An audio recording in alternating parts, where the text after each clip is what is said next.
Hai guys, kembali lagi bersama gua Willy di channel Anomali. Sesuai request teman-teman semuanya, followers channel Anomali, Bang, jangan bahas demon terus dong, bahas yang lain. Alright, di video kali ini kami akan membahas makhluk Tuhan lainnya yang tugasnya tidak kalah penting dengan HB, yaitu malaikat. Stay tune.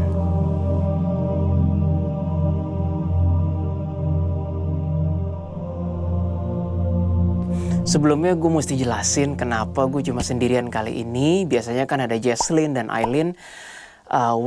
Karena kami sedang berhalangan untuk ketemu weekend ini. Biasanya kami syuting selalu pada weekend ya. Kalau memang kesempatan memungkinkan pada hari biasa, kami syuting pada hari biasa. Tapi selalu pada weekend.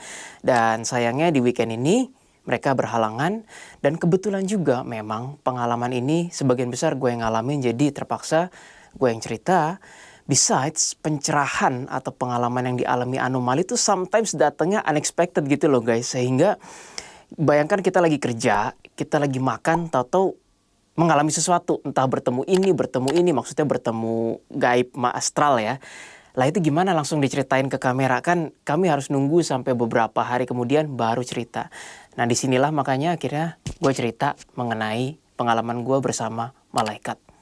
Bagi teman-teman yang sudah lama mengikuti channel kami mengucapkan terima kasih. Dan seperti yang teman-teman tahu, ada berbagai macam makhluk astral, mulai dari malaikat pelindung, HB atau yang dikenal dengan higher being, ada juga arka atau yang disebut dengan agen hukum karma. Malaikat pun sendiri mempunyai tugas 1001 macam, tergantung dari yang diberikan oleh Tuhan. Ada juga malaikat yang bekerja di alam semesta. Ada yang membantu Tuhan dalam menciptakan planet, bintang, galaksi, dan sebagainya. Dan ada juga yang membantu Tuhan dalam pemeliharaan, mulai dari menjaga planet berputar pada sumbunya, menjaga planet berputar menginari orbit bintangnya, menjaga agar sinar bintang tidak meredup atau menerang, dan juga ada malaikat yang membantu dalam peleburan alam semesta jika memang sudah saatnya. Di video kali ini, gua mewakili Anomali akan membahas tipe malaikat yang bekerja menjaga tubuh kita. Lebih tepatnya kita sebut dengan malaikat tubuh. Apa sih malaikat tubuh itu? Mereka adalah tipe malaikat yang menjaga agar jantung kita tetap berdetak, sel-sel tubuh kita tetap meregenerasi hari demi hari, menit demi menit. Malaikat ini juga menjaga peredaran tubuh kita supaya terus beredar tanpa ada gangguan. Ya kecuali kita punya free will ya guys. Kalau kita interferensi dengan tidak menjaga pola gaya hidup kita ya, mereka hanya bisa bertugas sampai titik tertentu. Tetapi secara garis besar, malaikat tubuh ini adalah tipe malaikat yang bertugas dan diberi tugas oleh Tuhan untuk menjaga tubuh kita berfungsi sampai waktu kita dipanggil kembali oleh Tuhan. And yes, they do exist. Dalam pemahaman kami, mereka bukanlah mitos, mereka bukanlah khayalan, mereka sungguh nyata adanya. Kapan sih Anomali pertama kali melihat malaikat yang jenis seperti ini? We go way back sekitar tahun 2018. Kami bertemu seseorang penyembuh yang memang sepertinya dia dipilih oleh Tuhan untuk melaksanakan misi penyembuhan. Beliau bernama Antonius Porat. Beliau berhome base di Kupang, Indonesia. Namun beliau itu sering keliling Indonesia, mulai dari Sabang sampai Merauke, ya gue gak tahu di mana aja. Memang dia dipilih Tuhan untuk menyembuhkan beberapa orang dengan metode yang sangat sederhana. Again guys, ini gue gak promosi beliau, gue sama sekali gak ada afiliasi dengan beliau, dan Anomali pun juga tidak ada afiliasi dengan beliau. Hanya saja inilah awal mula kami Anomali bertemu dengan malaikat badan. Waktu itu beliau datang ke Jakarta. Ke Sunter lebih tepatnya. Banyak orang yang sudah mengetahui beliau. Cara kerja beliau adalah seperti begini. Ceritanya gue Anton Porat ya. Dia duduk di depan, ada orang baris, lalu disalamin satu demi satu. Ketika disalamin satu demi satu, Anton Porat akan berkata seperti ini. Mungkin sambil merem, telur, kacang tanah, cumi. Next, cabai, bawang putih, kopi. Next, telur, cumi, kacang, coklat, sapi, udang, misalnya gitu. Artinya yang barusan dibilang oleh Anton Porat itu adalah racun yang tidak boleh dimakan oleh pasien-pasiennya. Metodenya sederhana banget guys. Nggak perlu baca mantra, nggak perlu suplemen segala macem. Nah, dalam hal ini, waktu itu giliran gue, Jesslyn dan Aileen kan ya, kami mempunyai racun masing-masing, telur, cumi, dan seterusnya lah. Itu adalah personal kami masing-masing. Tapi ternyata kami baru tahu bahwa yang bernama Anton Porat tersebut, dia berinteraksi dengan sesuatu yang mengatakan racun tubuhnya apa.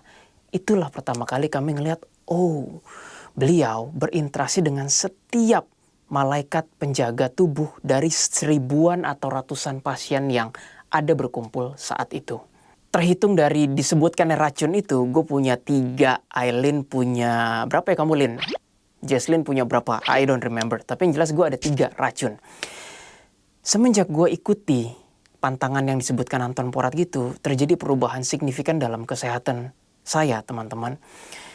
Dulu gue itu gak bisa tidur dan susah bangun pagi karena apa? Pilek terus tiap malam. Bayangkan, saking banyaknya pilek, ini maaf ya kalau agak menjijikan. Saking itu ngocor terus, kan gue boros tisu. Dan gue berpikir kayak, wah ini gak bisa begini terus nih boros tisu. Sehingga pakaian-pakaian kotor yang udah siap dicuci, yang udah dipakai, itu gue pakai untuk mengelap ingus. I'm sorry kalau ini jorok, tapi inilah kisah nyata. Tiap malam dan pagi betapa sengsaranya gue. Nah, semenjak mengikuti pantangan Anton Porat tersebut, yang 3 tadi, surprisingly, hanya dalam waktu sebulan, pilek itu hilang. Gue gak olahraga, gue gak tusuk jarum, gue gak jemuran matahari, gue tidak minum suplemen vitamin, gue gak cek rutin ke dokter, gue gak ke klinik yang lain-lain. It's gone. Dan pilek gue hilang. Percaya gak percaya? Itu nyata, sungguh nyata, walaupun aneh caranya. Mungkin orang-orang akan berkata, itu gak make sense. Masa lu hanya gak makan telur, cumi, dan coklat, lu bisa physically improved? Well, itulah kenyataannya. Dulu berat gue itu sampai 68 dan 70. Tinggi gue ya gak begitu tinggi gue. Tetapi intinya itu sedikit overweight. Sekarang berat gue hanya 61, 60, 62. Bahkan 62 pun jarang. Antara 60 61 terus. Hanya gara-gara tidak makan 3 itu. Beliau, Anton Porat, berkata seperti ini. Lebih banyak orang mati karena makan daripada orang mati karena kelaparan. Which is kalau kita pikir betul guys. Mungkin lebih banyak rumah sakit yang terisi karena kita sebagai manusia tidak jaga makan sembarangan, gaya hidup yang berantakan, dan malam-malam makan mie instan, besoknya es, tidak mau minum air putih, dan seterusnya, you name it lah. Berapa banyak orang seperti itu yang end up berakhir di rumah sakit daripada orang mati kelaparan. Ada juga ucapan beliau yang terkenal adalah, bagi yang mengikuti metode saya, dia bukan metode saya, dia bilang dia metode saya itu dari Tuhan. Ya actually dia pelayan Tuhan juga. Bagi yang mengikuti metode saya, tidak akan mencegah kalian tidak mati, tetapi akan membuat kalian tidak setengah mati. Which is kalau dipikir-pikir balik lagi ke rumah sakit. Gue gak mau meninggal saat ini juga. I still have things to do. Tapi kalau misalnya kita, teman-teman semuanya, disuruh milih mendingan mana? Langsung meninggal karena dipanggil Tuhan? Atau mau meninggal aja susah banget, selang di mana-mana, infos di mana-mana karena setengah mati tersebut? Well, the choice is yours, teman-teman.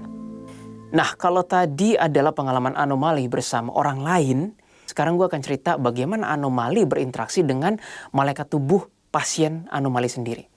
Teman-teman masih ingat video kami yang klien kami adalah Jordi, nih di sini. Jordi itu sebenarnya adalah teman. Dia hitungannya bukan pasien, tetapi dia adalah waktu itu korban santet. Kami selesai menangani kasus santet, udah mau pulang dan segala macam, tiba-tiba Jesslyn dapat suara. Tolong beritahu Jordi, makanlah jahe dan kacang merah. Nah, itulah pertama kali anomali mendengar suara yang dari malaikat tubuh. Signature malaikat itu sangat amat beda dengan HB dan atau yang lain-lain. Gimana ya ngomongnya? Malaikat is malaikat, HB adalah HB. Dunia mereka tuh, it's hard to describe dengan bahasa human yang terbatas. Tapi bagi indigo lain di luar sana, kalian pasti tahu apa yang kami maksud. Jadi itulah pertama kali anomali, terutama Jesslyn, mendengar suara malaikat tubuh yang berkata bahwa tolong beritahu Jordi, makanlah jahe dan kacang merah. Kalau tadi bersama pasien, sekarang gue cerita pengalaman anomali bersama malaikat tubuh di antara kami bertiga sendiri. Khususnya terhadap gue yang seperti yang gue nyajikan tadi. Oke. Nama malaikat penjaga tubuh gue adalah Vorons. Gue kenalannya itu belum lama, mungkin 6 bulan sampai setahun. Really, literally belum lama guys. Even bahkan waktu gue bertemu Anton Porat pun, gue belum kenal dengan malaikat tubuh gue.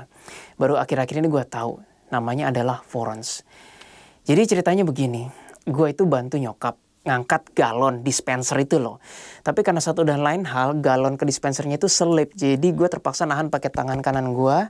Itu selip jadi cedera gitu loh. Jadi penyembuhannya cukup lama guys. Mungkin ada sampai 3 atau 6 bulan gitu kan.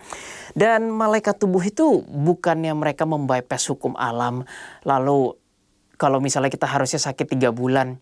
Terus jadi sebulan ya, mungkin itu bisa. Tapi karena baru juga kenal guys, namanya baru kenal kayak, you guys kalau misalnya pacaran, baru kenal sehari, masa udah langsung minta bayarin dong? Atau udah langsung minta, gue mau ke Maldives ya? Gimana gitu kan? Probably bisa, tapi we don't know it yet. Nah, hari demi hari gue mencoba berkenalan dengan Vorons dan mencoba membangun relationship bersamanya. Hingga pada suatu ketika, sepertinya hubungan kami semakin dekat.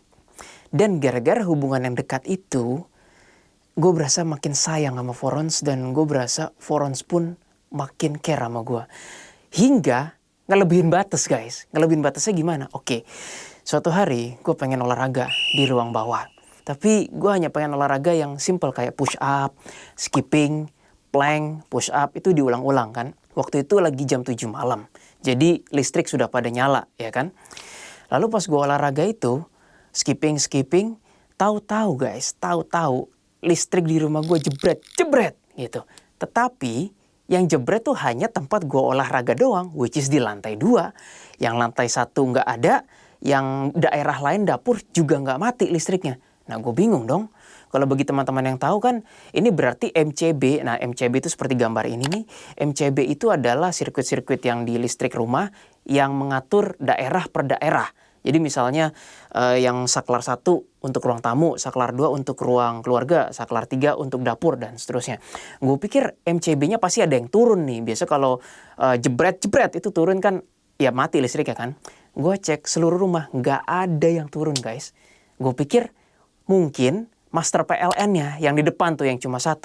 Terus gue mikir, lah gimana caranya yang listrik lain nyala, listrik ini nggak nyala. Tapi ya namanya gue nggak ngerti listrik, tetaplah gue coba cek master PLN MCB-nya tuh. Nggak turun guys. Jadi master MCB PLN-nya nyala, lalu semua MCB tidak ada yang turun, tapi listrik di tempat gue olahraga mati. How is that possible? And then, malamnya, gue masih penasaran kan, ini gue diserang iblis atau apa ya. Seperti teman-teman tahu, iblis tuh karena gue akhir-akhir ini dengan Bang Adam kan udah mulai sering kolaborasi. Sehingga kami sudah menjadi radar para iblis dan kami sudah diincer oleh beberapa para iblis besar. Dan mereka kadang-kadang sudah melewati batas, masuk ke mimpi lah, godain lewat material nyata, entah lagi kerja diganggu, laptopnya mungkin bermasalah seperti yang teman-teman tahu pada video Otaku Murderer dan yang lain-lain. Itu iblis bisa sampai seperti itu. Nah gue pikir iblis kan, gue radar gitu. Ternyata enggak guys, enggak ada sedikit pun energi signature trace iblis ketika gue olahraga. Besoknya gue baru tahu bahwa itu adalah ulah Vorons. Kenapa itu ulah Vorons? Karena sebelum gue olahraga gue denger jelas di kuping, artinya jangan olahraga. Ini kamu terlalu memaksakan tanganmu.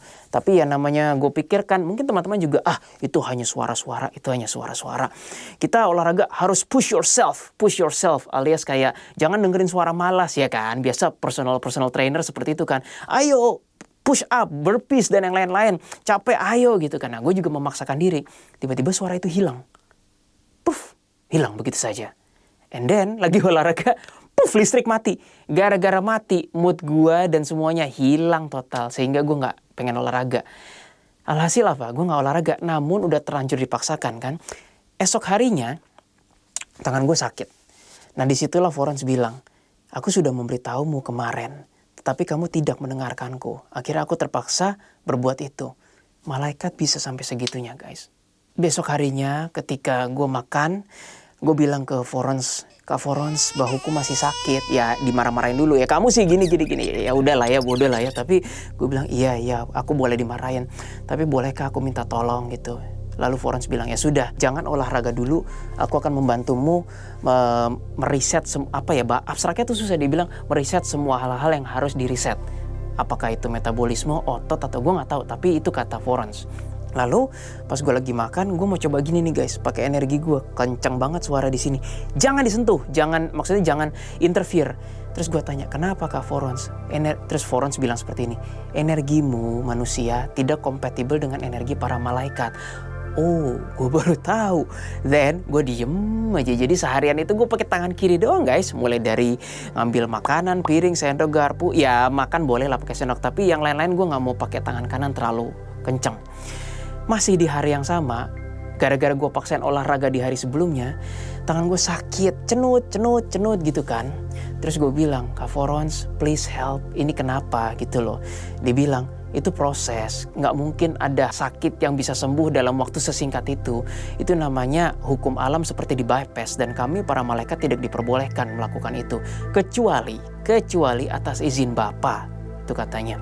Lalu gue bilang, ya udah, bisa nggak Kak Forens please ringankan penderitaan gue dong gitu, setidaknya bikin nggak sakit deh. Baik, dia mau, dia bersedia. Tapi guys, kebablasan itu dalam arti hari itu gue capek loh. Hari itu gue capek. Dan by default kita kan yang tahu sistem badan kita ya. Harusnya gue tidur gampang. Nah semalam itu gue gak bisa tidur guys. Dari jam 1 kebangun, jam 2 kebangun, jam 3 kebangun. Kayak tidur ayam gitu loh. Mimpi buruk enggak, digoda iblis enggak. Jam 6 baru tidur, tapi sampai jam 7 sampai jam 8 pagi gak bisa tidur ayam doang. Tapi tangan gue gak sakit. Aneh kan? Nah pas jam 8 udah gue memutuskan, udahlah gak usah tidur lagi. Mulai jemuran pagi, kan ini lagi masa pandemi kan. Jadi sangat direkomendasikan untuk jemuran. Gue mau jemuran pagi, terus gue bilang sama Kak Forens, Kak Forens, kenapa kemarin itu gue bisa tidur walaupun tangan gue gak sakit? Nah malaikat itu speednya ekstrim guys. Belum selesai gue tanya, dia udah ketawa-ketawa. Dan ternyata belum juga gue selesai nanya, kenapa kamu ketawa-ketawa? Gue udah ngerti jawabannya. Dia ketawa gara-gara dia memberikan energi untuk penahan sakit itu kebablasan, sehingga gue kesegeran guys. Jadi gue gak bisa tidur selama 8 jam. Tapi besoknya gak lemes. Aneh. Ya gue dan Forens kami berdua ngakak-ngakak kayak, ya udahlah ya, malaikat can do a mistake juga. Ya tapi itulah yang terjadi jika kalau kita mencintai malaikat badan kita, mereka pun mungkin akan menjaga tubuh kita dengan lebih dan lebih lagi. Lalu hubungan gue dan Forens makin lama makin dekat. Sehingga gue bisa tahu bahwa kadang-kadang setiap kali makan itu guys, dan gue yakin ini berlaku juga bagi setiap manusia lain yang malaikat tubuhnya lagi kerja ya. Ketika gue makan, itu tuh gue ngelihat ada energi, ternyata itu energinya Forens.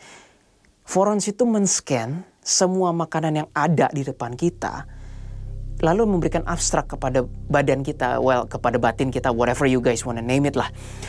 Memberi abstrak kepada gue bahwa ini boleh, ini bagus, ini jelek, ini jangan, ini bagus, ini. Itu gak bisa ada perasaan seperti itu tuh gak bisa dikarang-karang. Ternyata itulah salah satu tugas malaikat tubuh ketika melihat kita, anak didiknya, bukan anak didik sih, tubuh yang dijaganya, tugasnya mau melahap makanan itu apa yang bagus dan apa yang enggak buat kita. Karena biar bagaimanapun kalau kita merusak tubuh kita sendiri, mereka lah juga yang repot, malaikat itu. Dan ketika mereka repot, mereka hanya menjalankan tugas selayaknya menjalankan tugas. Tidak ada emotional relationship dengan tubuh anak didiknya. Cerita gue kali ini cukup singkat sampai situ saja. Karena sesuai request teman-teman, sebenarnya masih banyak cerita kami bersama malaikat lain.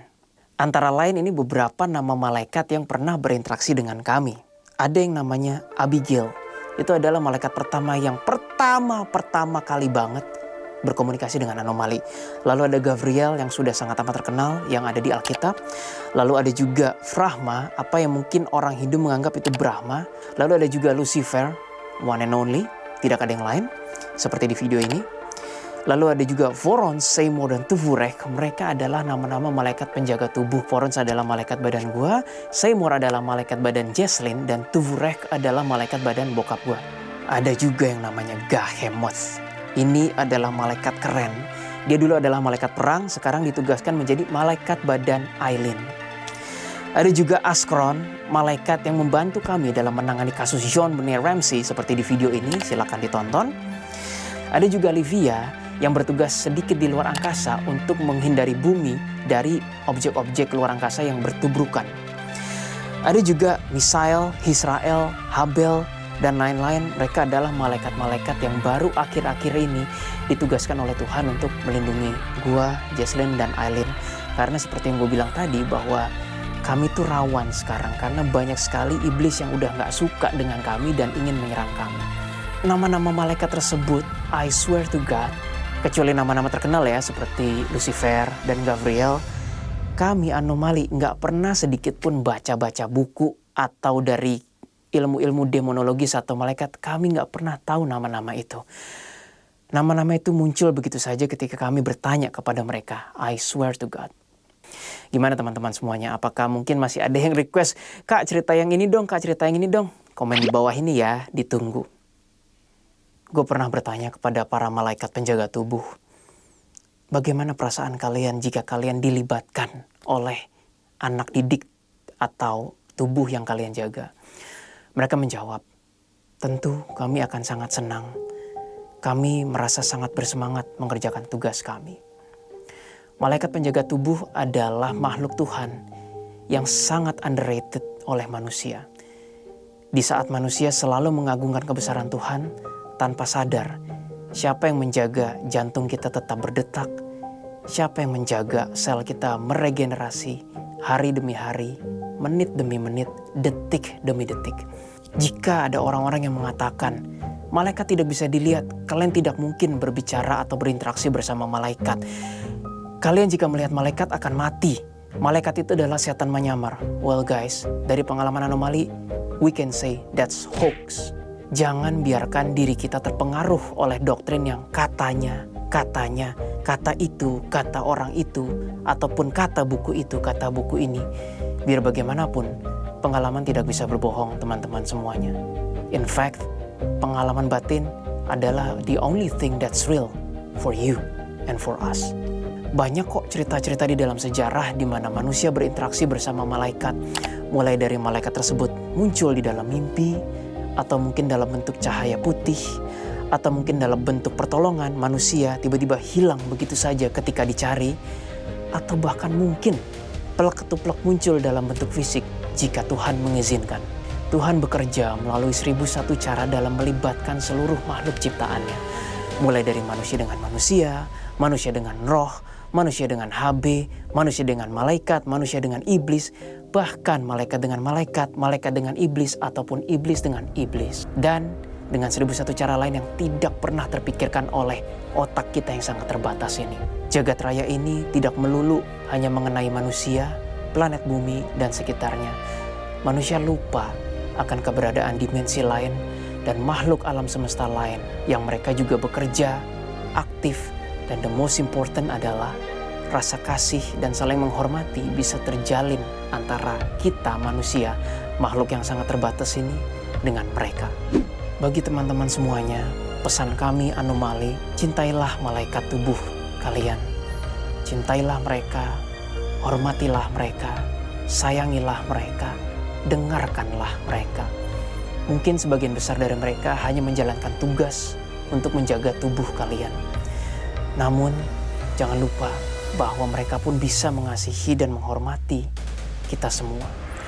Dan jika ikatan batin itu terjadi, niscaya mereka menjaga kita layaknya seorang kakak yang sangat amat melindungi adiknya. Episode ini kami dedikasikan kepada Anda dan seluruh malaikat penjaga tubuh Anda semua. Kami percaya detik ini pun Anda menonton, mereka sudah mendengarnya. Sadarilah keberadaan mereka sebelum terlampau telat. Sekian dulu video dari Anomali kali ini, cukup singkat. Please klik like, share, and subscribe, dan jangan lupa nyalakan lonceng notifikasi. See you later. Bye-bye.